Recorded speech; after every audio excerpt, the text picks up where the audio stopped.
Sorry, every time I click something, it then.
Good morning and welcome. My name is Jake Coatsier. I'm the Executive Director of External Affairs at Inland Southern California United Way and 211 and a resident of Palm Springs. It's my pleasure to welcome you today. Thank you for joining us for the release of the Real Cost Measure Report compiled by United Ways of California. During today's webinar, we'll discuss the actual cost of living for individuals and families in the Inland Southern California region and throughout California, and how we can use data to inform strategies to support economic mobility, especially those focused on prevention. I wanted to take a minute and review today's agenda and a couple quick housekeeping items. First, we'll hear a welcome from Lisa Wright, President and CEO of Inland SoCal United Way and 211. We'll hear from our event sponsor, AT&T, and then a presentation on the Real Cost Measure Report from United Ways of California, as well as a look at local 211 data. We'll learn about community challenges, local strategies and ideas, and have a conversation on data utilization, policy implications, and opportunities for collaboration. A couple quick housekeeping items. I invite you to add your name, organization, email, and questions in the chat. You can also use the question and answer button as well. It is my privilege to introduce Lisa Wright, President and CEO of Inland Southern California United Way and 211 Plus. Lisa was appointed President of United Way of the Inland Valleys in March 2016. In July 2020, after a 3-organizational merge, she was named President of Inland SoCal United Way and 211. Throughout the COVID pandemic, Lisa worked with funders, agencies, and nonprofit partners to build ISCUW into the largest United Way in California, ensuring that residents continued to receive the vital resources they needed in uncertain times. Prior to joining United Way, Lisa was the Executive Director of Philanthropy for Loma Linda University Health. She has a bachelor's degree in business from the University of Arizona, a master's degree from Claremont School of Theology, and completed postgraduate studies in ethics at Claremont School of Theology. During the first wave of the pandemic, Lisa was awarded the 2020 Fundraiser of the Year Award from the Inland Empire Association for Fundraising Professionals, as well as the 2020 Spirit of the Entrepreneur COVID Hero Award. It's my pleasure to introduce Lisa Wright. Thank you, Jake. I appreciate it. Thank you to you all. At Inland SoCal United Way and 211 Plus, we unite people, ideas, and resources to empower our community and improve lives. So we envision a caring community, an extraordinary place to live, learn, and grow, and we focus on education, financial stability, health, and housing for everyone in the inland region. Thank you again for all attending. We'd like to extend a warm welcome to all county leaders and elected officials and their staff in attendance today. We have attendees from the office of Senator Connie Leyva, Assembly Majority Leader Eloise Gomez-Reyes, Senator Melissa Melendrez, Assembly Member Sabrina Cervantes, San Bernardino County Board of Supervisors, including Chairman Kurt Hagman, Joe Baca Jr., Colonel Paul Cook, and Don Rowe, Riverside County Board Supervisors, including Manuel Perez and Chuck Washington, Riverside City Council Member Aaron Edwards, and representatives from various county departments throughout the region, as well as Inland SoCal United Way board members representing some of the largest companies in the region. A special thank you to the Inland SoCal United Way and 201 team members in attendance, including our own Government Relations Executive Director, Dr. Danielle Kilchenstein. Thank you for joining this conversation, and we appreciate your partnership. I'd like to return this back over to our Executive Director of External Affairs, Jake Coetsier. Over to you, Jake. Thanks so much, Lisa. Now we'll introduce Julio Figueroa, Director of External Affairs for the region at AT&T. AT&T is generously sponsored today's event. Mr. Figueroa is a resident of Riverside and is currently the Director of External Affairs for AT&T. As a director, his responsibilities include government relations, community outreach, corporate philanthropy in Riverside and San Bernardino counties. Julio also serves as AT&T's California Tribal Liaison. He's been with AT&T for 23 years and currently sits on the board of directors for the Greater Riverside Chamber of Commerce, the Greater Coachella Valley Chambers of Commerce, Janet Gursky Foundation, Fox Riverside Theater Foundation, and sits on the advisory council for the American Indian Chamber of Commerce of California. Mr. Figueroa graduated from Banning High School and attended Mount San Jacinto Junior College. He resides in Riverside with his wife, Carol Diaz, a teacher at Mark Twain Elementary, and his son, Sebastian Figueroa, a student at UCLA. Julio? Thank you, Jake, and good morning to everybody. Happy Friday. I think my comments are going to talk about a little bit about the funding sources that are currently available right now for broadband deployment. During COVID, I think everyone experienced the need for broadband in their home. And for those folks that were also working from their home, the need and importance of having broadband. So early on, the administration did provide American Rescue Act dollars to all jurisdictions, counties, cities, and tribal nations. And that money was allocated for any water, sewer, or broadband projects. So most of those projects have already been funded and prioritized by these jurisdictions. And there's some jurisdictions that still have some money left available, but again, they were able to choose from those three areas to spend that money in. And in late last year, the infrastructure bill was signed and $65 billion was allocated for broadband. A breakdown of that money, $42 billion will be used to actually expand broadband through infrastructure. $14 billion will be used to for customers that are low income, and they would be provided a $30 a month voucher to pay for internet services. That's going to replace a $50 a month emergency broadband benefit program that expires at the end of this month. Almost $3 billion in digital inclusion and equity projects, such as improving digital literacy and online skills for seniors. $2 billion for rural broadband construction called Reconnect, and that is also going to be run by the USDA and the Tribal Broadband Connectivity Program. $1 billion for middle mile infrastructure and $600 million for private activity bonds to finance broadband deployment. Congress also allocated $10 billion for capital project funds for payments to eligible governments to help ensure that all communities have access to high quality modern infrastructure needed to thrive, including internet access. So lots of money right now that is available to our local elected officials and county officials to use to deploy and work with industries like AT&T to improve deployment for broadband. What is AT&T doing to help close the digital divide? We have a 3-year, $2 billion commitment to address it through our low-cost broadband offers, also known as the AT&T Access Program. Participation in the ACP program, which was the program I mentioned earlier, where you're getting $30 a month to offset your internet bill. And also that $2 billion commitment includes the AT&T Connected Learning Program. I also want to say that our access program is not independent. I know that our other industry partners, for example, in the Inland Empire, you are also served by Frontier and Charter Spectrum. So I know my industry partners have similar programs available for those that are eligible to apply. Specifically for the AT&T Access program, we do have smaller tiers available. 5 to 10 megs, it's $10 a month, and up to 3 megs, it's $5 a month. But we did launch the up to 100 meg access program to help offset the $30 voucher you would be getting from the federal government. So you would initially be, your internet would be free with that voucher.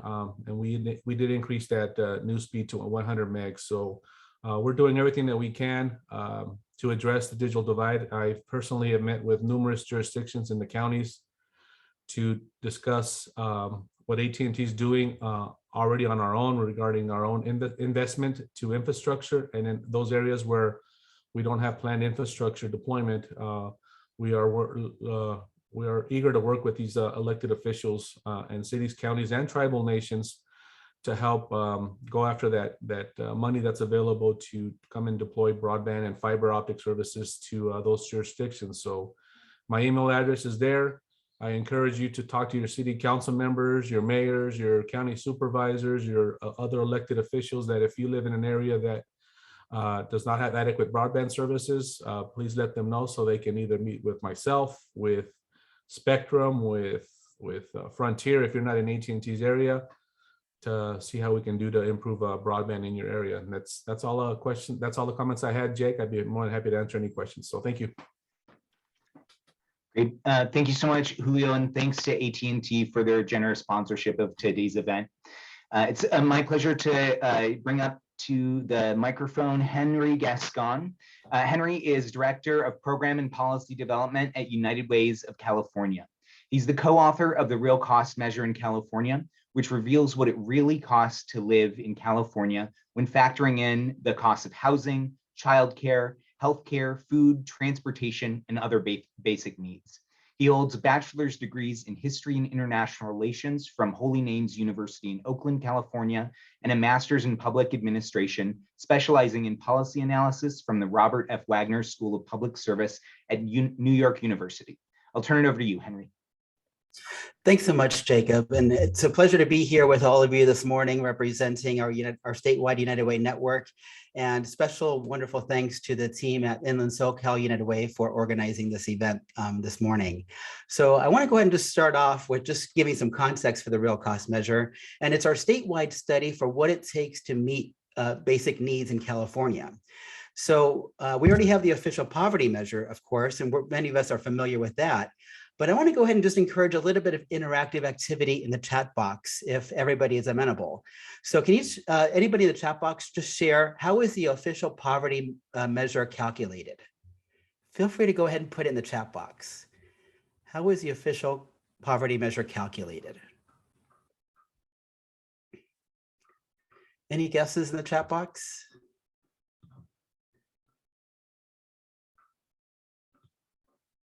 Income and family size. Okay, interesting guess.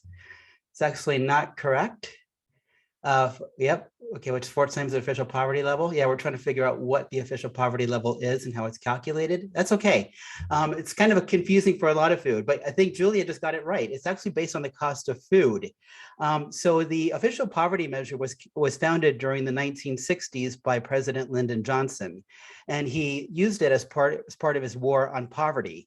So very famously, an official in his administration named Molly Orshansky looked at the cost of food because that was one of the biggest cost of living expenses for many families throughout the United States. So essentially, if you look at the cost of 3 baskets of food, and that formula has been adjusted for inflation every single year. So it doesn't take into account the cost of housing, of healthcare, childcare, and other basic needs. So that's why we created the Real Cost Measure, to create a far more accurate measure in terms of who is struggling throughout California. So I'm going to go ahead and just do a quick share screen here. I'll go ahead and just do my slides. And if you don't mind bearing 1 second of patience here with me, here's kind of an outline in terms of what the real cost measure is. So as I mentioned before, it incorporates the cost of housing, food, healthcare, childcare, and other basic needs to talk about what's to talk about what it costs any family throughout California to make ends meet. And the primary focus of the real cost measure is on working households. And one of the things that we discovered with the real cost measure is that most of the families who are struggling have at least one working adult. And we're going to show some interesting data about that today. Geographically, the real cost measure has statewide level data, which I'll talk about. It also has regional level data, such as the inland region, Southern California, and the San Francisco Bay Area.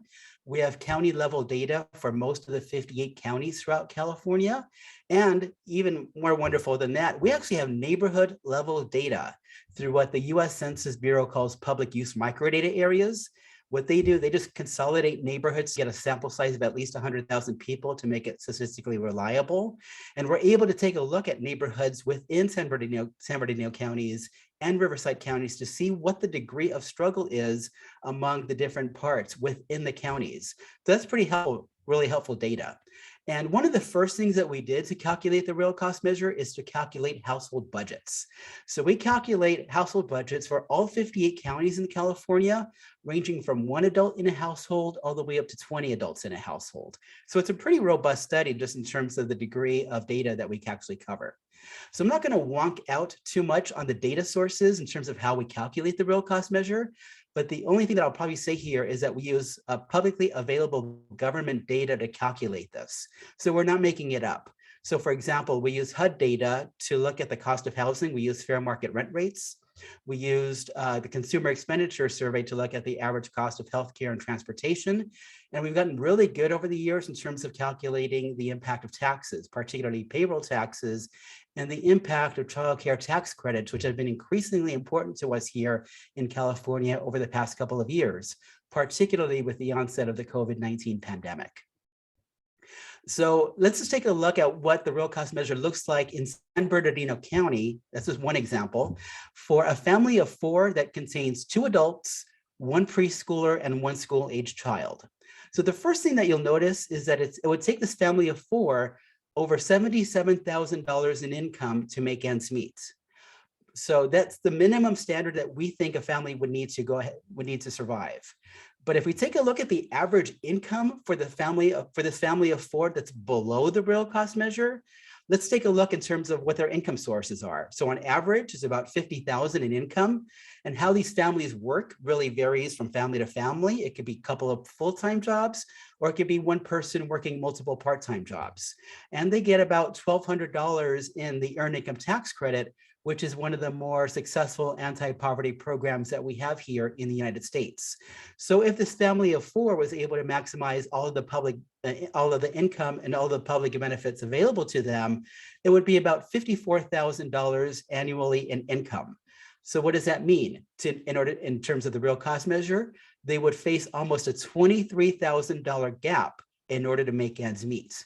So how do families do that? It really just depends. Some would actually try to negotiate with their landlord to see if they can pay half of the rent this month and catch up with the rest the next month.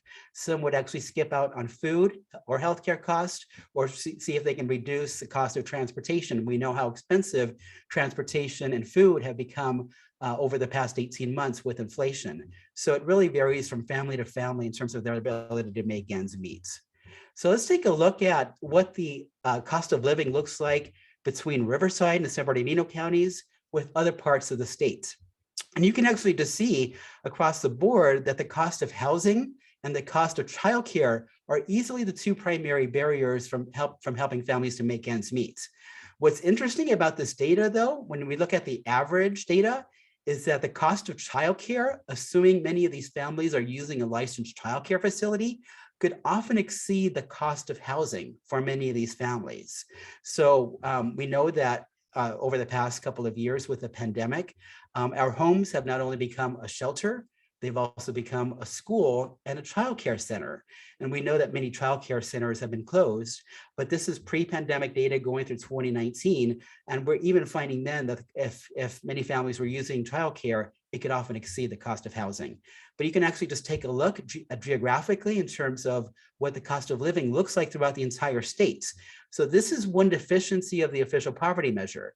It doesn't take into account geographical differences with the cost of living in calculating poverty. So it treats poverty exactly the same as it does in Mississippi, as it does in Iowa, as it does in California.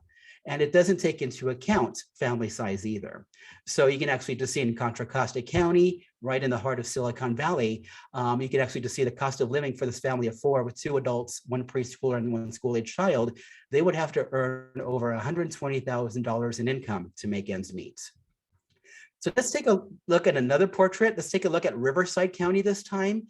And this is an example of how the ages of the persons in your family can really make a big difference in your ability to make ends meet. And let's pay attention to the second and third columns. In the middle column, we have 2 adults, 1 preschool, 1 school-age child. In Riverside County, they would have to earn almost $77,000 in income to make ends meet. But notice what happens when that preschooler and that school-age child grow up. Once they become a school-age child and a teenager, respectively, notice how the cost of childcare decreases, of course, assuming they're using a licensed childcare facility, going from almost $77,000 annually to about $67,000. But notice that the cost of housing remains the same, and notice the slight increase with the cost of food. Teenagers, as we know, get really hungry and they tend to consume more food, especially as they grow older. And you could actually just see the over kind of $1,500 increase in food costs for this family of 4. So it really depends in terms of who is in this household, in terms of a family's ability to make ends meet. Now, there's also a wonderful book called The Financial Diaries by Jonathan Murdoch and Rachel Snyder, where they interviewed a couple of 100 families just randomly throughout the country. And they were trying to understand, why is it so hard for them to make ends meet? So they took a look at all their expenses, all their receipts throughout the year, and all their income. And one of the things that they discovered is that for many families below the real cost measure, for example, is that many of them experience inconsistent income throughout the calendar year. And this is true for families who are working in retail or in manufacturing. So if a family was working in Macy's, for example, they would see their holiday hours increase heading into the holiday season because they need their work, they need the labor to make sure all of the holiday hours are covered. But January comes along and they're asked to decrease their hours. So that inconsistent income is a really profound story in terms of a family's ability to make ends meet.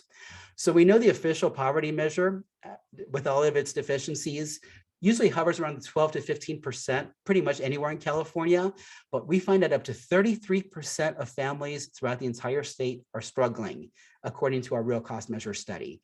And when we quantify that, that's over 3.5 million households.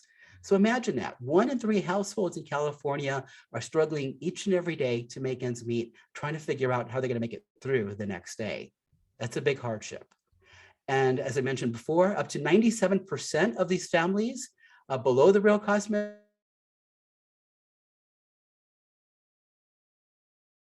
system before them. These are working families that are working super odd hours, super hard hours in their ability to make ends meet.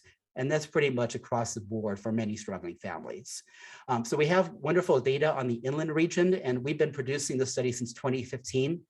And from 2014 through 2019, we can actually just see some interesting volatility with the data in terms of the real cost measure in both San Bernardino and Riverside counties. The peak was what we found in 2016, up to 43% of families in the inland region were struggling, compared to about 34% in 2019.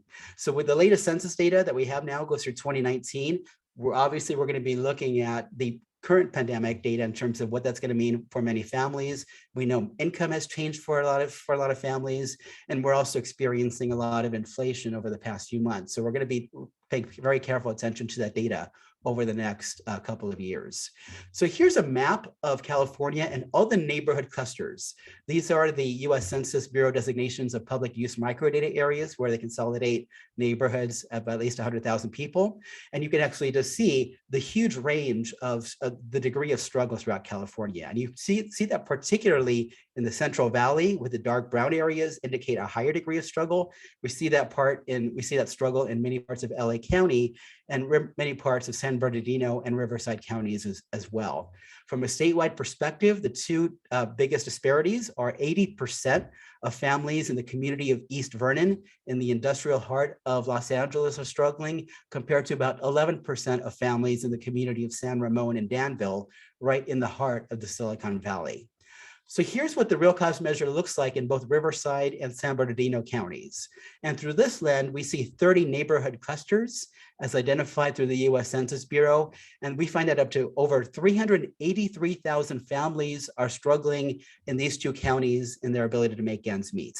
The dark brown areas indicate a higher degree of struggle, of course, but you can actually see the two disparities where we have 54% of families who are struggling in the western part of San Bernardino City, compared to about 21% in Temecula, pretty much on south in Riverside County. So big disparities there. Even within just a 20-minute commute, a 15-minute commute, the cost of living can significantly change depending on where you live in the inland region. So we also intersected race with the real cost measure, and we find that Latinos not only comprise the largest majority in California, but they also experience the most struggle. We find that 52% of Latino households in California are struggling to make ends meet. And when we quantify that, that's over 1.7 million households. Here's what it looks like in the inland region. And you'll see that our data really complements a lot of the social science research out there, where many Black and Latino households are struggling. So here in the inland region, which comprises both San Bernardino and Riverside counties, 45% of Latinos are struggling. It's actually a better rate than the statewide average, compared to about 34% of Black families, almost 30% of Asian American families, and about 23% of white families. So this is what the rate of struggle looks like within each of these different racial groups. But if we were to change the data around and look at the degree, the number, and in terms of the quality, the quantity of struggle, here we see over 222,000 Latino families struggling in the inland region. But look at the next second highest group. It's white households. We find that almost 104,000 households led by whites are struggling in San Bernardino and Riverside counties. We also intersected educational attainment data with the real cost measure. And we've now known for a long time, the more education you have, the less likely you are to struggle. And our data really reflects that. You know, during the 1950s, 60s, and 70s, many Americans were part of labor unions and had more labor protections. So during that time, if you didn't have a high school degree, you were pretty much had access to a livable wage job. Not so much anymore here in 2022, however. So now we need more specialized skill sets to make sure that we're able to secure full-time jobs. But we see now up to 60% of families without a high school diploma are struggling in the inland region, compared to about 16% with those with a bachelor's degree. So there's been still a lot of kind of social debates in terms of whether or not you actually need a master's degree in your ability to make ends meet. And the jury is still kind of out on that, but we still find up to 16% of those headed by a person with at least a bachelor's degree are struggling in San Bernardino and Riverside counties. And here's another look at citizenship status in the real cost measure.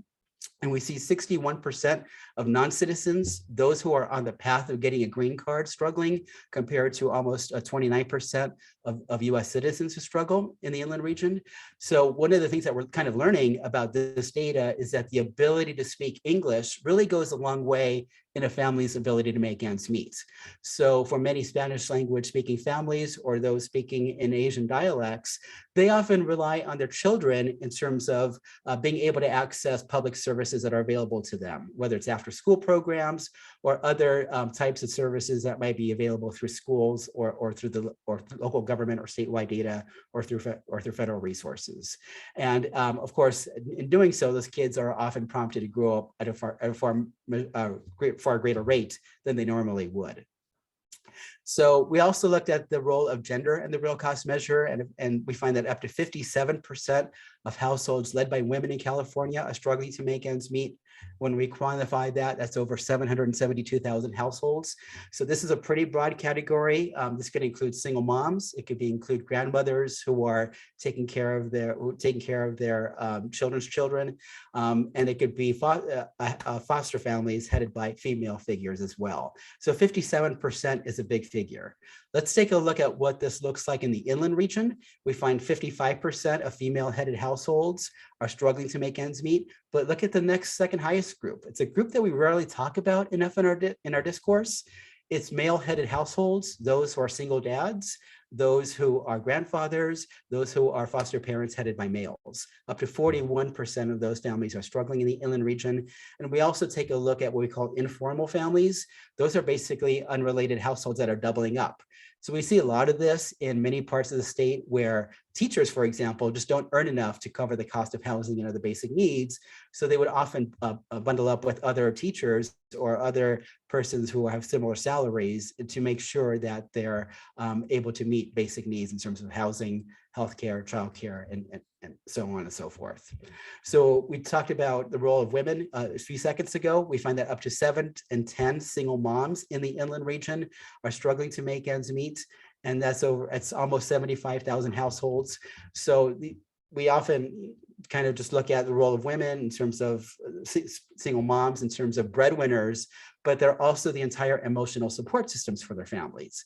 And in doing so, single moms often work odd hours. They're not often there to make sure to take their kids to school, to make sure that they're able to attend their after school programs, let alone being able to pick them up from school. And unfortunately, some single moms aren't home because they're working to tuck their kids' bed at night. So how that works, they often rely on family and friends to take care of their kids, and often cases, the older siblings to take care of the younger kids. But we find overall almost 75,000 households who are single moms are struggling in the inland region. We also take a look at households with children between the ages of 0 and 5. These are the critical cognitive development years, as we all know, and it's also where childcare is most expensive, especially if they're using a licensed childcare facility. We find that nearly 60% of households between the ages of 0 and 5 are struggling in the inland region, and when we quantify that, that's over 121,000 households that are struggling. Quite astonishing numbers. So we talked about how the cost of housing and the cost of childcare are the two biggest barriers from preventing families to make ends meet.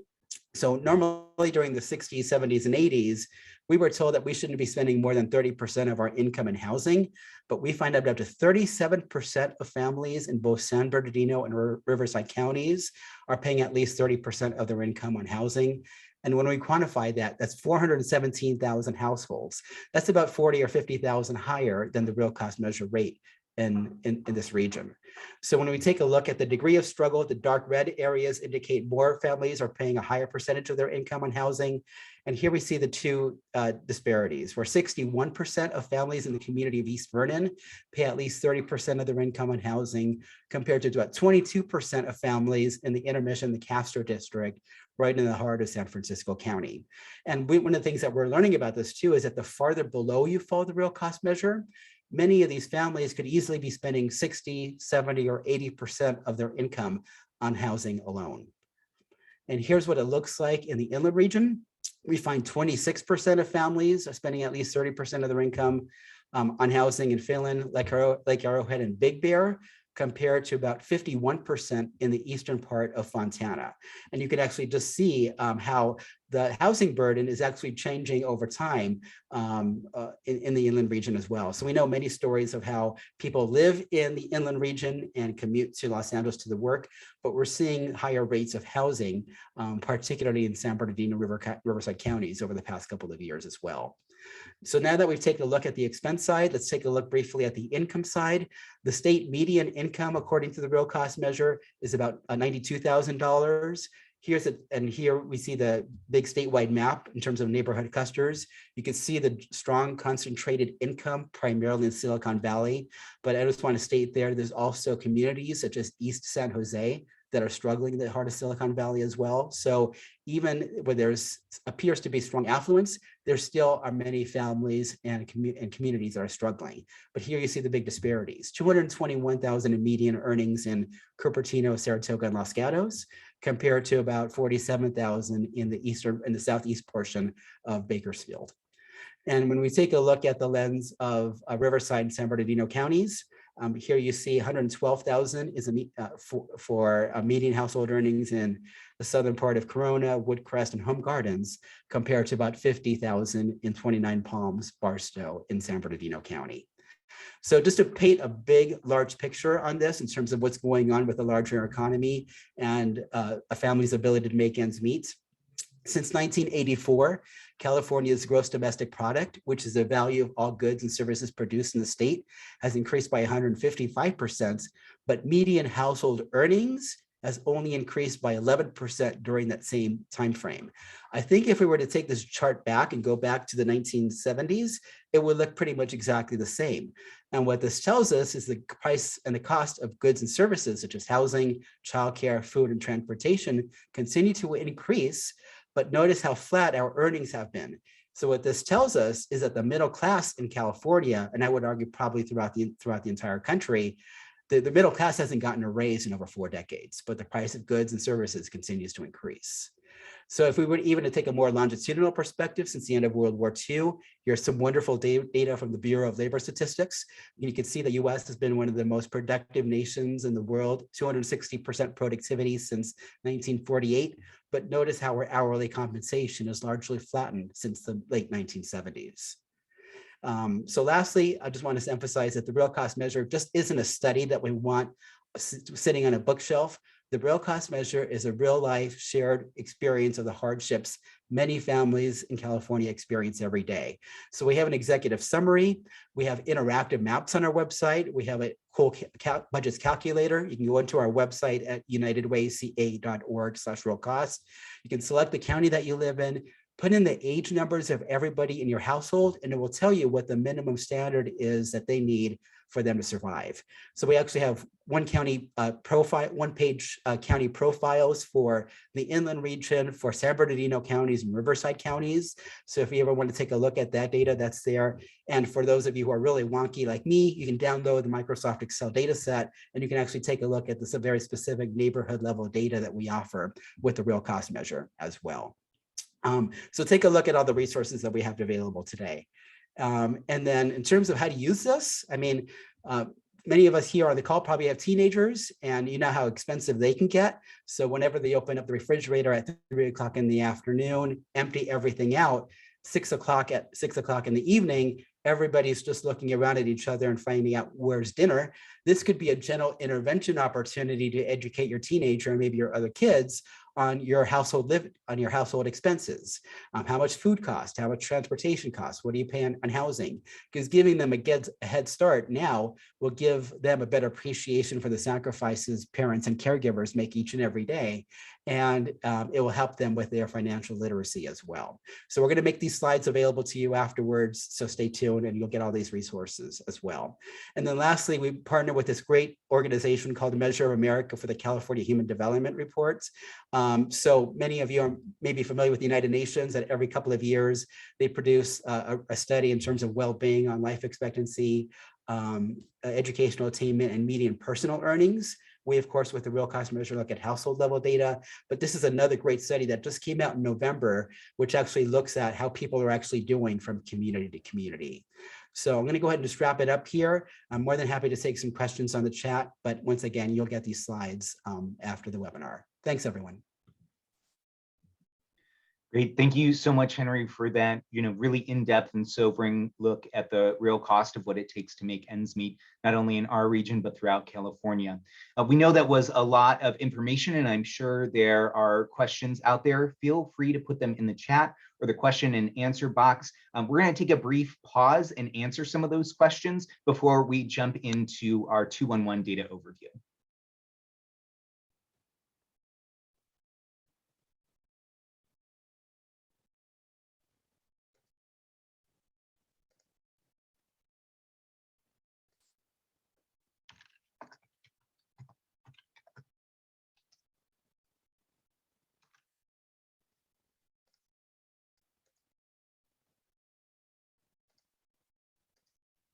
I see a question here in terms of having this information on Spanish. Actually, we don't currently, but we're currently exploring making a Spanish version of our executive summary. So hopefully we'll be able to release that over the next few weeks and months. And is there any real cost measure data focused on veterans and or elderly populations? That's a great question. So the veterans is certainly included, especially if they're part of the working household. And we partner with UCLA and the Fielding School of Public Health for the Elder Index. And they have great data on elders statewide throughout California. But ultimately, I think they're pretty much on par in terms of the degree of struggle. We pretty much find that up to 1 in 3 senior-led households are struggling throughout the states. And one of the things that we're learning about that is that many seniors are likely to skip out on their healthcare costs first in terms of their ability to make in order to cover the cost of rent and other household needs. And then Henry, we just had a question. So, obviously it's fantastic to have the real cost measure and it's not intended to sit on a shelf, but in addition to this kind of in-depth data analysis, what else are United Ways doing throughout the state of California in terms of real action to provide upward economic mobility for individuals and families? That's a great question, Jacob. And at the heart of United Way is our mission to advance the common good by focusing on health, education, and income, the building blocks for a good quality life. So many of our United Ways are focused on these 3 pillars. So in doing so, United Way is first and foremost an anti-poverty organization working to help families and children achieve their utmost potential. We know the great work that Inland SoCal United Way has done in fulfilling their mission by connecting people to 211 at the time that they need it, with rental assistance, which has been a paramount need for many families during the pandemic, and other types of income-related supports during the COVID-19 pandemic. So we know that United Way plays a really significant role in our communities by bringing people together to tackle our common social problems. No one person or organization can handle the big social problems that we have together, but United Way brings people together, such as all of you here in this webinar, housing developers, elected officials, child care providers, to look at what are the primary barriers that are really compromising our ability, and what can we do collectively, what can we do both on an individual level and collectively to help people move up. So I'm really proud of the great work that Inland SoCal United Way has done, especially over the course of the past couple of years with the pandemic. Great, thanks, Henry. And there are a couple of questions I'm seeing in the chat. Preston Buford asks if there is data to cover retired individuals or the elderly. Yeah, so that's part of the Elder Index that we cover with the UCLA Fielding School of Public Health. And I'm going to provide the link for the Elder Index in addition to these resources as well, so you can actually take a look at some of the financial challenges facing many seniors. And then Lawrence asks if there's data focused on veterans. Yeah, veterans is as long as they're working, if that's part of the population that we're working at, it's basically determined upon the head of household tax filing. So if they're doing that, we have that data, but we don't cover specifically data on veterans. And we know, of course, the very distinct challenges that veterans actually face in terms of their needs as well. But it's a priority area for many of our local United Ways throughout the entire state. Well, thank you so much, Henry. I think that's all the questions that I'm seeing in the chat and the question and answer for now. We are going to have another question and answer break. So if we missed it for some reason, just go ahead and pop it back in there. We'll make sure to get back to it. So now I'd like to introduce Stephanie Lau. Stephanie is a data analyst for Inland SoCal United Way and 211.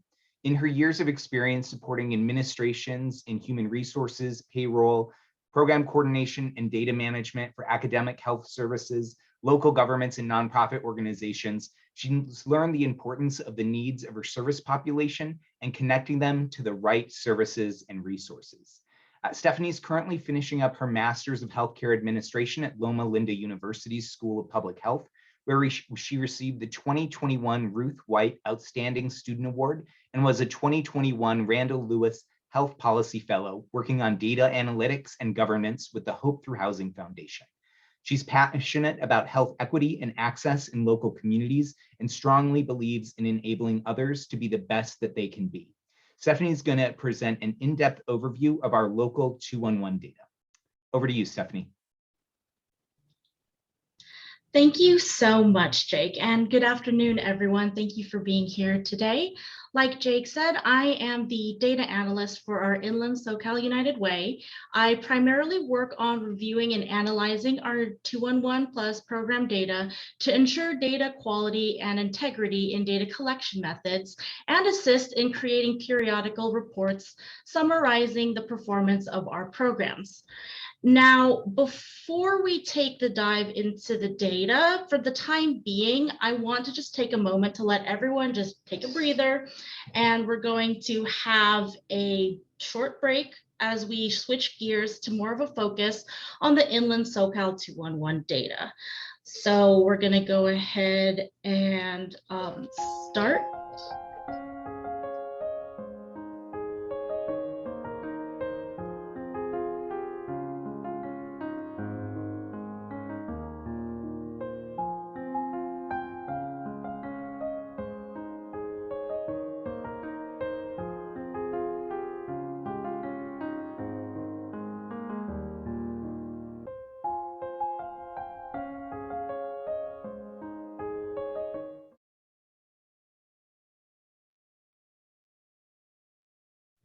Alrighty, so with that, let's get right into it. So here's the outline of my part of my presentation and what the main takeaways I'd like you all to have at its conclusion.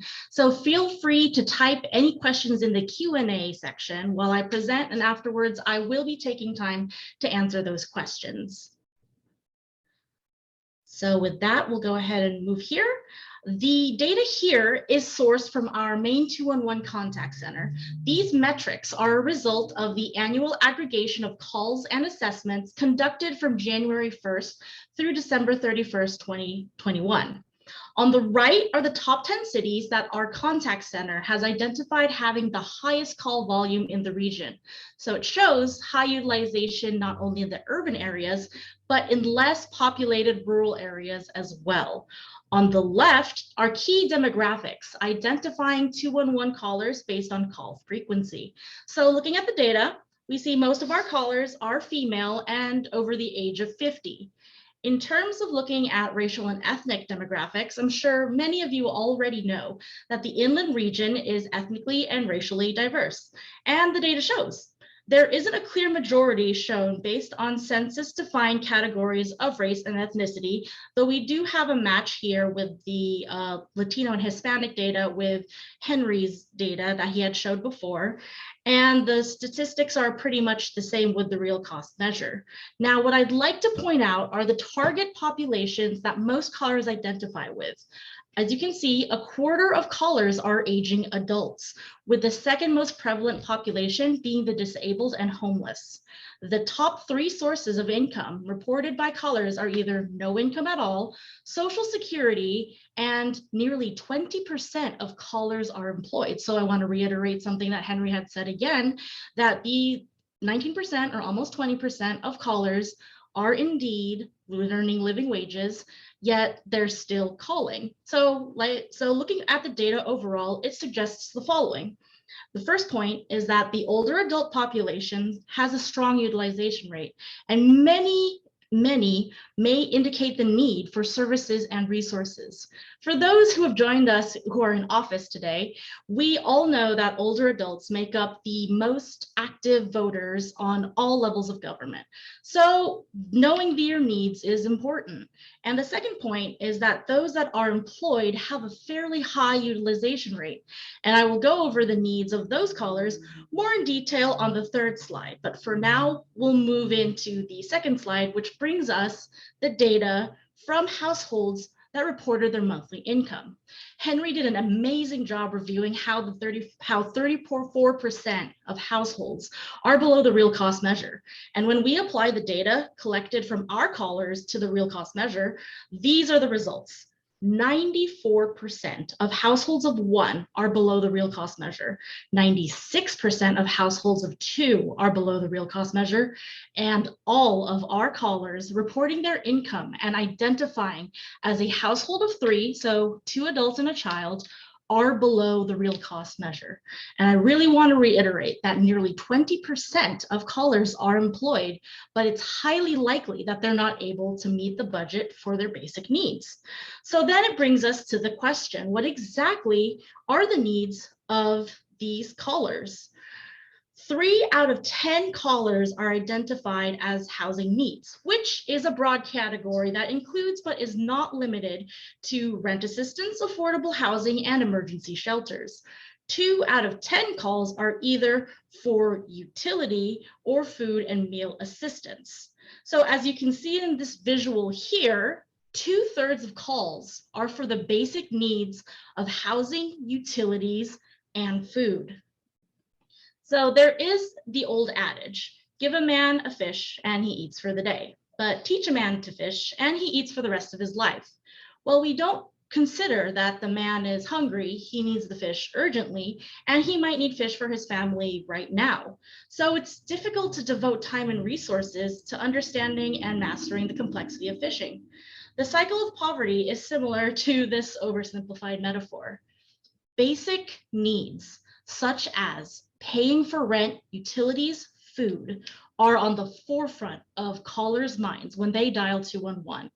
These resources and services mitigate the symptoms of poverty, but not necessarily the root cause, which, while we do have the resources to address here, as you can see, it is typically secondary resources that are being requested for here. As you can see, the ratio is completely overtaken by the basic needs. So this is one reason out of many why the cycle of poverty is difficult to break. So in conclusion, the 211 contact data from 2021 that has given us deeper insight into who calls and what their needs are. And this is truly just the tip of the iceberg.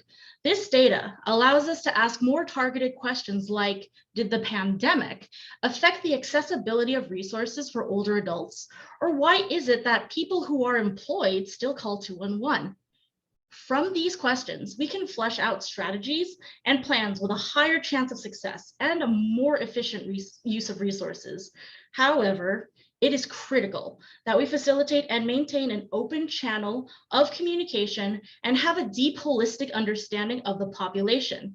So exercises like frequently utilizing data resources like the Real Cost Measure Report and even the California Healthy Place Index tool, or requesting data from our organization's data department is a great start.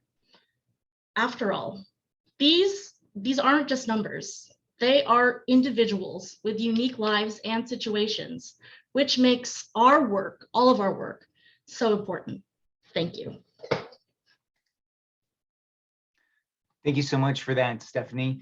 We're going to pause for another brief question and answer period. I see that the Inland SoCal United Way team is busy answering questions in the question and answer, but if you haven't posed yours yet, either in the chat or there, please take the time to do so. And Stephanie, I'll get things kicked off. You know, I think it's fascinating, but not at all surprising that our data from 211 so closely aligns with what Henry presented about the real cost measure. So I was wondering if you could just speak to, you know, what would happen to our residents if 211 was no longer available, was no longer a resource for them?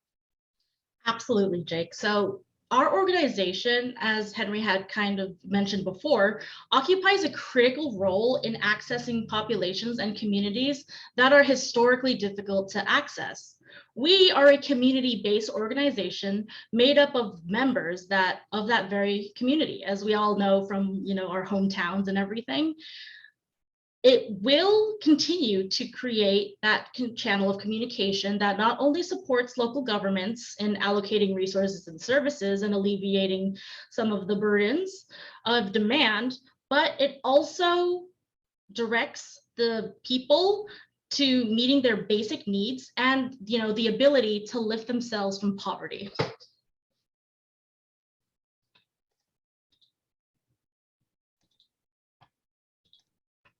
Thanks so much, Stephanie. We've got another question in the chat for either Henry or Stephanie or anyone from the ISCUW team. The question is, how do we encourage employers to provide livable wages for people who don't have education or that work minimum wage jobs? So with that question, I think it's something that, as Henry had showed, is something that is historic and on a very system-wide level. So to start, I think it's good to start with the local community and with local employers to start encouraging grassroots efforts in terms of addressing wage increase. It's happening right now, but it's not necessarily meeting the demands of inflation that the pandemic has caused. So in turn, I would recommend just giving data to people who have the power to influence minimum wage or wages, so employers and legislators that are here today, to just kind of see the real big picture here and just make sure that they are more informed about what is taking place. Great, thanks so much, Stephanie. I'm not seeing any other questions currently. We'll also have a policy and a strategy discussion towards the end of the webinar, so some of these answers might come up again. So you've heard a lot of data this morning about residents in our communities and the barriers that they face to upward economic mobility. Based on this data, it's our intention as an agency to sharpen our focus on early prevention and policy initiatives that can catch people before they fall into needing interventive services, and to think strategically on building a better community safety net. But of course, there are real people behind all of these data points. So next, I would like to introduce Bee Hall, Grants Coordinator at Inland SoCal United Way. Bee is celebrating 2 years with ISCUW this month and has graciously agreed to share his personal experience with poverty. We do want to give a content warning before Mr. Hall speaks that some of the issues discussed may be triggering. So if you want to take a moment to mute, please do so. Bee? Thank you, Jake. I became homeless in 2001, shortly after 9/11. I was 20 years old and had been evicted from my one-bedroom apartment in my hometown in Riverside County. My hometown has in place strict no camping ordinances, and for the next several years, in addition to many more challenges, I felt the constant pressure from the town that I grew up in to move to where the only homeless services and incidentally the jail and court were located. When I tell people that I was homeless in my particular hometown, my experience is seen as mild due to the reputation of the city as a place filled with restaurants, pools, and weekend getaways. But when you're homeless in a town that has criminalized homelessness, your very existence is a crime. For years, I walked miles every day and never slept in the same spot for more than a couple weeks. I've slept in utility closets and empty malls and rooftops and out in the desert under the sky in everything from frigid to broiling temperatures. I've had my home torn down by city works and thrown in the back of a truck. I've carried every possession that I've owned on my back. I've eaten by the grace of strangers. I've had handfuls of pennies thrown full force at me from moving vehicles and stooped in my stinging shame to pick them all up. I've watched the people who had dedicated their lives and huge amounts of time and effort in making sure that we were fed, worn down by anti-homeless ordinance and legislation, and driven to retirement. I've had my friends die behind dumpsters, at the Greyhound station, across the street from my middle school, and in jail. I've heard 100 plans to get off the street and 100 more dreams of what we would do once we gained stability. I was young, and my street family was even younger. I remember that we counted down to the day I turned 21 because I could enter the casino and buy dollar breakfast burritos for all of us. Kids who had run away from abusive homes, had escaped foster care where they had experienced the worst types of neglect, molestation, trafficking, and apathy. And there's little to help. Shelters are underfunded, and the assistance that they offer is often temporary and unsustainable, because in 30 days at most, you're back out where you started. The idea of getting into a house or an apartment is such a far reach. How exactly are you going to afford $1,200 a month on the jobs you can get when you're unhoused, much less the first, last, and deposit that it takes to get into a place? The expectation of an income 3 times the cost of rent? Forget it. As far as jobs go, people think that the homeless don't work, but we did some of the harshest work available. I've tarred roofs in 120-degree heat. I've built sheds and dug trenches and laid fences and pried out tree trunks. There's no shortage of predators who will take advantage of a young person's desperation and powerlessness. We all did it, but only a bold few who spoke about for all the shame surrounding the subject. Being homeless is expensive. You want a shower? A hotel room is over $100 a night. A fast food hamburger is close to 10. A warm cup of coffee that you haven't brewed yourself will set you back a $5. It adds up. And where do you keep the money that you should be saving for the apartment that you can't afford? It's not a simple solution. Everyone who says just get a job is simply showing their ignorance of a complex subject. But every single one of us are here to solve the problems that take more than simple answers. If any of this was an easy fix, we wouldn't have much to do when we showed up to work in the morning. We took the positions that we have because we are all willing and capable of putting in the kind of tireless, sometimes thankless, often frustrating work to make our communities a better place to live for all of our citizens. Towards the end, I saw a woman that I knew at hot lunch distribution. She was maybe 20 years older than me. She was tired and worn and missing several of her teeth. The sun and the elements and the lifestyle were wearing on her. She was still eating at soup kitchens, and I could see from the weariness on her face how incredibly tired she was, and how she had given up hope. At that moment, I realized that I was 25 years old, young and healthy and fit, and that was a very, very temporary state of being. I realized that I did not want to be doing this in 20 more years. My friends' pain and desperation were the catalyst for me getting off the street, and over the next couple decades, I did. I raised my children, I got my degree, I built my life. The American dream, right? Except for about 3/4 of my friends are dead. I'll need a lifetime of therapy and trauma work because I'm diagnosed with both PTSD and CPTSD from the violence and desperation that I've witnessed, experienced, and participated in. I have health problems and half-healed injuries. I don't even know how much money my treatments have cost me already and how much they'll continue to cost. At this point, I don't know the long-term effects on my children, even though they weren't around for any of it. When you walk past a homeless person on the street, whether you personally feel sympathy or disdain, they know how you really feel about them. We must stop creating policies and legislation that stack the cards against them. I have met some of the most brilliant minds that I have ever known in the lines at a soup kitchen. This is not an unthinking population, only concerned with a grubby handful of change, and it's time to stop thinking of them as such.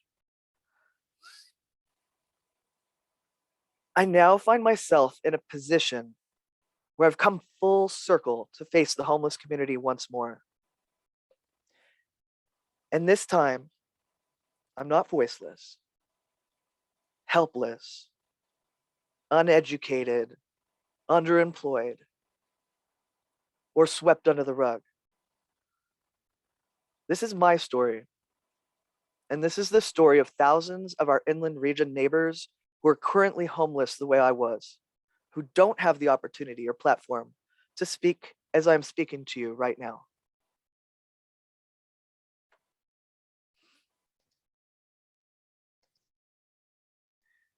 Thank you so much for sharing that story with us and your experience living in poverty, and reminding each and every one of us that these numbers have human faces, families, and individuals with personal stories behind each and every one of them. Thank you again. We want to shift gears and move into a discussion about policy and the implications of collaboration and ways that we can think strategically about improving lives in the inland region. I'd like to introduce Kevin Mahaney. Kevin is the Director of Government Products and Enrollment at Inland Empire Health Plan, where he develops and implements strategic Medi-Cal enrollment and Medicare sales plans. Kevin has served the inland region for over 20 years and previously worked with Providence Health St. Mary Medical Center, as the Director of Community Health Investment. Kevin's joining us. Thank you so much for joining me. We are speaking today with Kevin Mahaney. And Kevin, if you would introduce yourself to our audience, please. Thanks, Kim. Hello, everyone. My name is Kevin Mahaney. I'm Director of Government Enrollment and Products here at IEHP, and previously worked for nearly 20 years at St. Mary Medical Center in Apple Valley, implementing their community benefit program in the high desert. It's good to be with you all. So Kevin, you have a really interesting story about utilization of 211 data, and I was hoping you could share that with our audience today. Thanks, Kim. I'd be happy to. I've been a longtime champion of the data that 211 is able to collect, in large part because I've seen nobody else collect it and be able to share it in such a way that empowers us to help improve conditions in the community. So it's an honor to be able to share this with you. I've worked with 211 for a number of years and have always admired the once a month report that allowed us to know the types of crises that community members were calling 211 seeking help with. And so with the onset of COVID in 2020, there became an opportunity, a really big opportunity for data to help cities who were receiving federal funding because of the COVID emergency make wise investments to address both food and housing crisis. Going to 211 and seeing their reports of how callers in different cities in the high desert were calling in needing assistance, what those top needs were, and 211 sharing that data with us allowed us as community advocates to share that with respective city leaders at a time when they were receiving federal funding under the CARES Act, emergency funds, the public health emergency, and needing to make wise investments to improve the food and housing situation. As you probably remember, listeners will remember, there was first this concern about a high eviction rate. And is there going to be funding set aside to help people who might be losing jobs because of the economy shutting down? 211 data was starting to show us both food and housing, and it was valuable. We would take the data and share it with the town of Apple Valley. I'm happy to share with you, the town of Apple Valley actually increased their investments into housing programs based on the 211 data. Kim, the city of Adelanto actually invested almost $40,000 of CARES Act funding into their food system based on data and advocacy in the high desert using the 211 data. We've actually created, or the community created, a food bank in Adelanto where none has existed before, operating weekly, in large part because of the data that 211 was able to give us. The city of Victorville took data that we gave them showing, again, high housing, and created processes engaging nonprofit partners to support persons in crisis looking for eviction assistance with housing. It still continues to be, Kim, one of the most important things I think we can do. regardless of whether there's a public health emergency with our pandemic. The ability to take data every month about what the crisis needs are of the community and share them with city leaders is important. Cities are looking to make investments with HUD funding every year, and that HUD funding is earmarked to improve social services. The data that 211 can provide, drilled right down to the residents from those zip codes of that city and what they're calling 211 needing help for, empowers those city leaders to make or allocate HUD and other federal and state grants in smart ways. And so, Kim, I've been a longtime champion, and I continue to be a champion of 211 data that empowers community advocates to bring data to government and other systems, foundations, etc., to say these are top community needs. Here's data showing it. How do we work together to meet them? What a powerful story. Thank you so much for being that advocate in the high desert for residents when they needed it. And we're so proud that we could partner with you to help bring those necessary resources. So thank you so much for sharing that story. And I wish you continued success with all your good work. Thank you.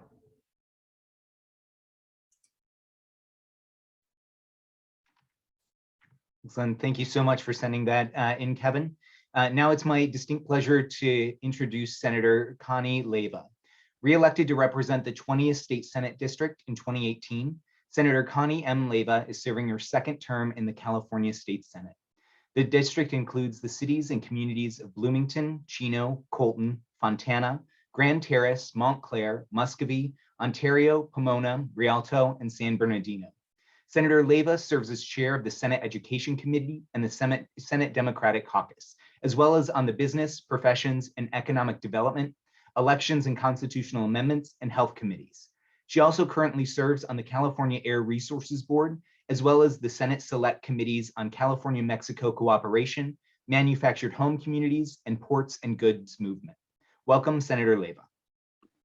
Thank you, Jake, for that very nice introduction.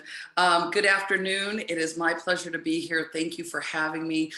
Before I deliver my remarks, I just want to uplift two things that were said previously.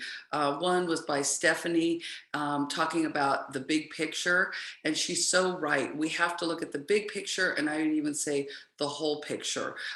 You know, when I was in the labor movement, we always talked about it's not just about wages. People have to have access to affordable health care. People have to have a pension. Just a little fun or not so fun fact, the largest number of people living in poverty are women over 65 because women don't have access traditionally to pensions as much as men. And then I just want to uplift B. Hall and thank you for sharing your very personal story. And I think you should spread it far and wide because you said it. So many people just see numbers, or like you said, how do we treat people, homeless people, when we see them on the street? There was a study done in Utah, and they have a 3% homeless rate in the state, and they attribute a lot of that to because the residents of the state of Utah see homeless people as their sister, their brother. We don't do that here in California, and we need to change that thought process. That anyone on the street, by the grace of God, I always say, it's not me or my family. So I want to thank both of you for the very important work you're doing and sharing with us. So good afternoon again. It is great to be with you, and 211, no less, to talk about the importance of working to ensure economic stability and reduce poverty for people and families across California. As a senator representing the 20th Senate District, which, as you heard, runs from Pomona out to San Bernardino, I've continued to work hard over the years to improve the lives of all people, especially here in the inland region, because this is where I've lived my whole life. Even before being elected to the Senate, I worked for many years on labor and labor-related issues, helping people to provide for themselves and their families and truly reach a strong quality of life. No one really truly wants to be homeless. and no one truly doesn't want to have a job. I am 54 years old, about to be 55, and I still get excited when I get paid every month and know that I can pay my bills. From extending overtime to domestic workers, to strengthening state enforcement of wage theft, and ensuring timely pay for University of California workers, I am proud of the tremendous work that Team Leva and I have done and accomplished in recent years. Those are 3 of the more than 40 bills that we've had signed into law that I feel really change people's lives. Of course, much of the work we do relies on data and information. Data helps us to strengthen and refine our arguments for why certain policies are needed. I always say, have the inarguable argument, and why my legislative colleagues should support certain bills, and ultimately why the governor should sign them into law. Of course, legislation is just one aspect of how data helps us. As you may know, legislators are required to pass a state budget by June 15th of every year. Part of the budget works in knowing and involving reviewing what needs each city has, which counties have, and regions within California. For example, since the start of the pandemic, the already existing housing crisis, as all of you know, has only become worse, and people have lost their jobs, as a result, their livelihoods, and as a result of that, where they live. The legislature acted quickly by providing funds to help renters and homeowners, since we knew that poverty and the housing crisis would only become worse if the government did not offer prompt assistance. On Team Leva, we offered a couple town halls because, you know, we can do this great stuff in Sacramento, but if people don't know about it, it's not helpful. So we tried to reach out to folks to make sure they knew the assistance was there. At the moment, we do still have programs like the California COVID-19 Rent Relief Program and the California Mortgage Relief Program, and are providing much needed assistance to renters and homeowners. Call our office if you have any questions. And those needs are only underscored by local 211 data. Last year, for example, according to 211 information, the top need in every city in my district was housing. The second and third needs within each of those communities change a bit depending on the individual city, from food and meals to utility assistance to healthcare. It is clear that housing remains a top need in the 20th Senate District, as well as across the state.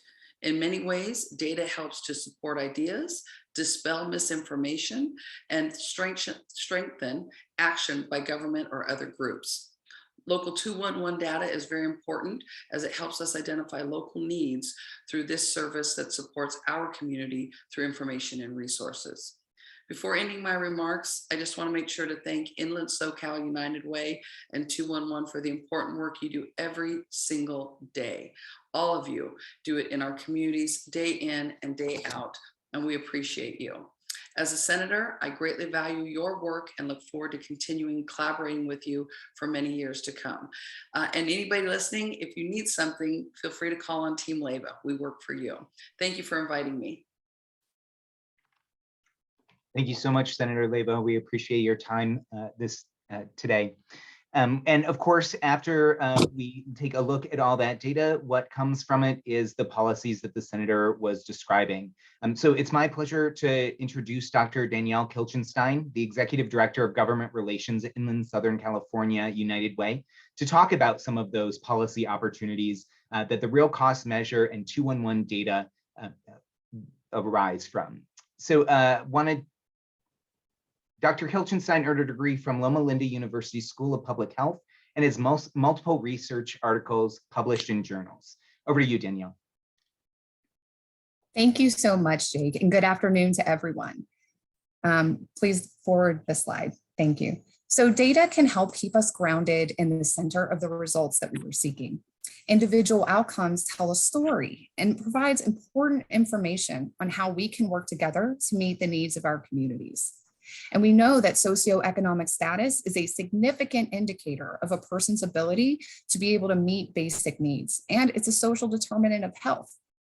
So we support policies and programs that strengthen the health, housing, education, and financial stability outcomes for all people in our region to ensure that everyone can thrive. And we know that federal and state policies and budgets impact our ability to implement programs and improve outcomes here locally. Next slide, please. So there's really good news. In addition to having a bunch of committed and compassionate leaders like all of you here today, collectively working together, there are also evidence-based policy interventions that have been shown to increase financial stability. For example, data show that the Earned Income Tax Credit and the Child Tax Credit are effective poverty reduction tools that not only lift, but keep working families out of poverty. And the Centers for Disease Control references multiple research studies that report positive impacts on individuals and families. Notably, the tax credit is mostly used to support basic necessities like food and other needs. And we all know that financially stable families are healthier and more likely to thrive in other aspects of their lives, such as work and school. And the even better news, my friends, is that there's an opportunity right now to strengthen and expand these economic mobility tools with legislative bills this session. So in conjunction with our statewide association, the United Ways of California, we support and urge you all to support these policies. So AB 1515, the California Earned Income Tax Credit, would expand the outreach and education programs and support for VITA sites.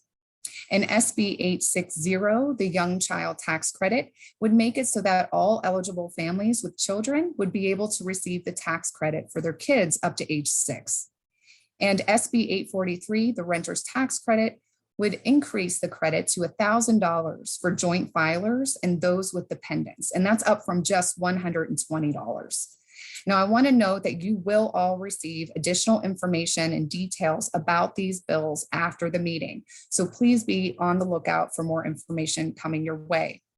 But these are just a few examples of effective policies that can improve economic mobility for people in the community. And we really look forward to continuing to partner with each of you to explore additional opportunities to equitably improve outcomes for everyone in our region. Thank you so much, Jake. Back to you. Thanks so much, Danielle. Now we'll turn it over to Christopher Darby to lead a discussion on local efforts to increase data utilization and collaborative opportunities to improve the economic mobility of our region.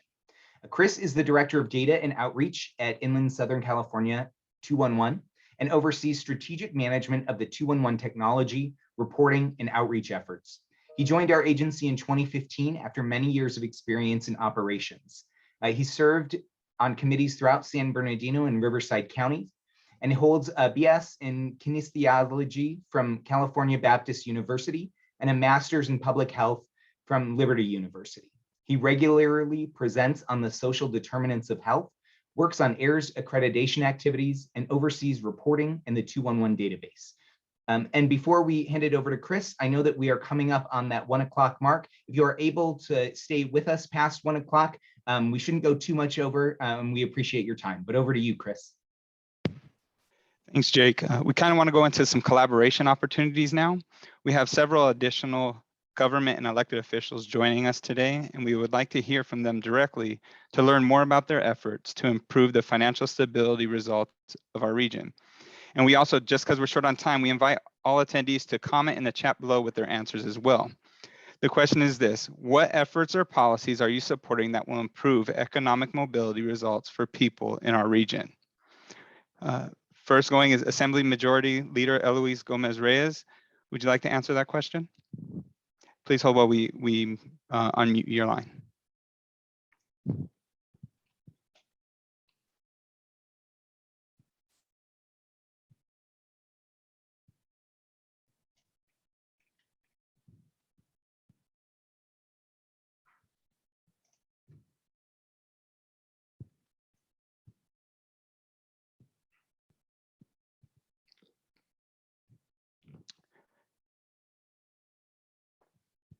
Okay, let's move on to San Bernardino County Supervisor Joe Baca Jr. Would you like to answer the question? We'll unmute you. Hi, Chris. This is Supervisor Baca. Good afternoon. Supervisor Baca. Hey, I appreciate you asking the question, and bringing that. There's actually a lot of steps the County of San Bernardino is doing. One of them we're doing is trying to relieve barriers within the Public Defender's Office by providing expungement hearings, because one of the challenges is many of people try to apply for jobs, but because of their criminal records, they're not allowed to do that. So that's one of the steps the county is doing. We did an event about 6 months ago in partnership with the Wright Church, really relieve some of those barriers to open opportunities for people. The other thing I heard throughout the conversation was access to childcare. So what we do within the county, we're actually the only county in the country that actually has our own preschool services. So what we did is we moved our part-time slots and we created full-time slots for our preschools, because we heard one of the challenges was access to childcare. So what a lot of families have done is gone to all-day preschool to be able to have the opportunity to work and provide for some of their families. The other thing I just want to mention, just in the county of San Bernardino, especially the 5th district, 41% of the homeless population is in our region. So we have big challenges.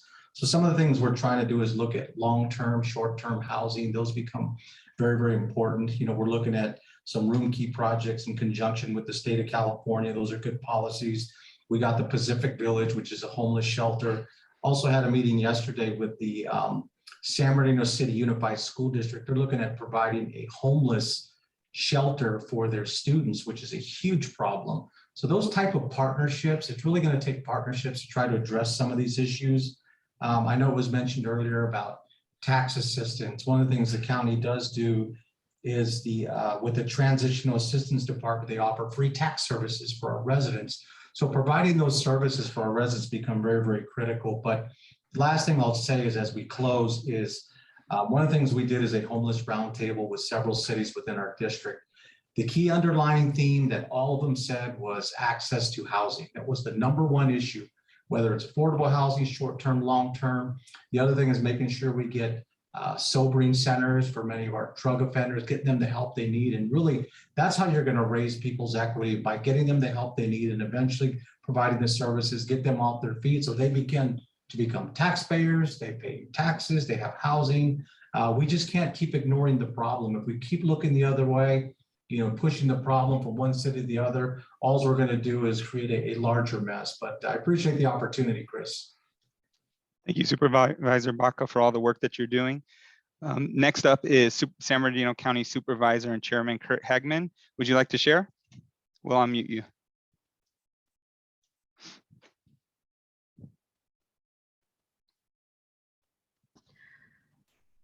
Hello, this is Catherine, Chief of Staff to Chairman Kurt Hagman. We are experiencing some technical difficulties, and I'm actually on the line that's being unmuted. He's on a different line, which we are working with technical support to try to unmute. Unfortunately, he has a cutoff time at 1 o'clock, so we may run out of time. Is it possible to defer the question to someone else at this time? Absolutely. Thank you. Thank you. Let's go back to let's see here. Let's go back to Assembly Majority Leader Eloise Gomez Reyes' office. Would you like to answer the question as well?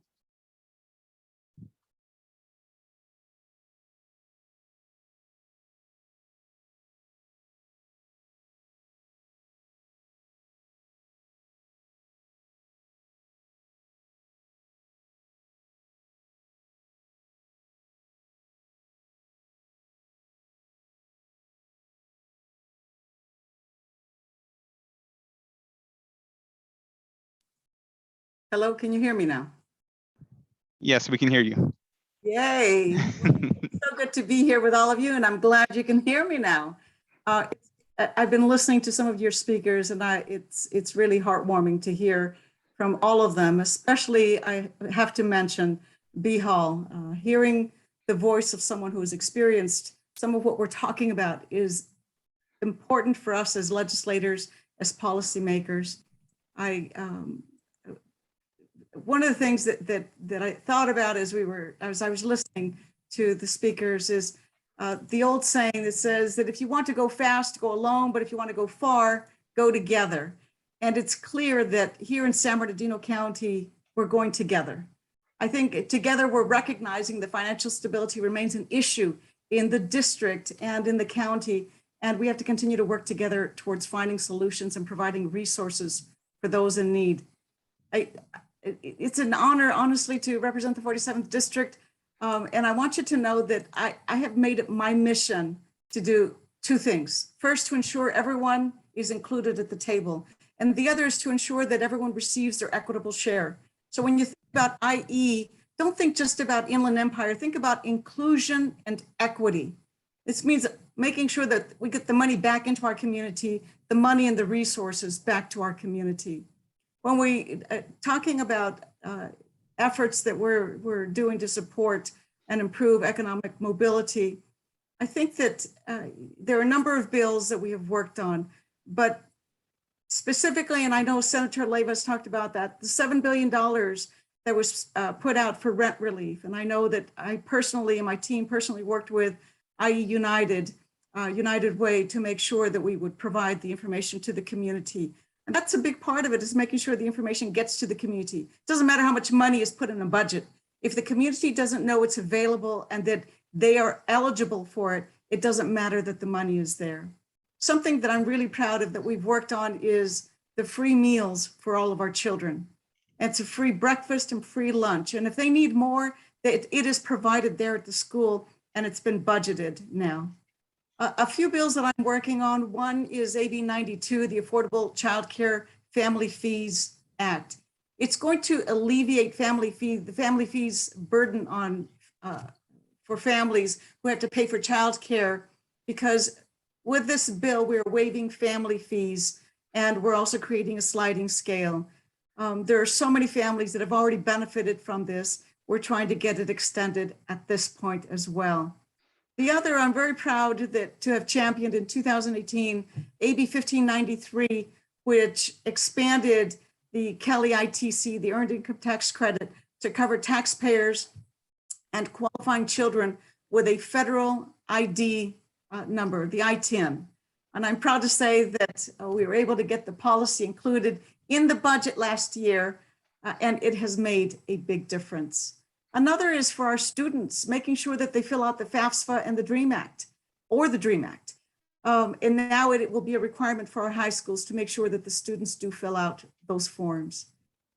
Something that we have done, Senator Leva and other legislators here from the Inland Empire, is bringing back money, funding, resources here to the Inland Empire. Some of our biggest budget wins include a $31 million to San Bernardino Valley College for a workforce training hub. That's one of the things that's been mentioned, is making sure that you have a good paying job with good benefits. Another is to our senior health center, additional funding so that they can provide more meals to our seniors. So much money has also been provided to the food bank with Community Action Partnership, and the list goes on. We're just so proud of all of the work that we've done, but I can assure you none of this happens in a silo. It isn't one legislator or one person that does this. We work together, and we hear from our county what the needs are, and we then work together, we partner together to make sure that we can provide those benefits that the community needs. So much more is needed, but I can tell you one thing for sure, is that the potential is here in the Inland Empire. We have the best people here in San Bernardino and Riverside counties, and it's just a matter of providing those opportunities. And that is our responsibility. I'd like to finish with another quote from another great civil rights leader, Coretta Scott King, who once said, "The greatness of a community is most accurately measured by the compassionate action of its members." I think B. Hall has talked to us about what it means when we are looking at someone who is homeless, someone who is in need, and that compassion goes a long way. And I'm so proud to be here with all of you, especially with United Way, to celebrate 211 Day during this virtual event. As Senator Leva said, if you need anything from our office, please reach out. We are here for you. We work for you. Thank you. Thank you so much for that and all the great work that you're doing there.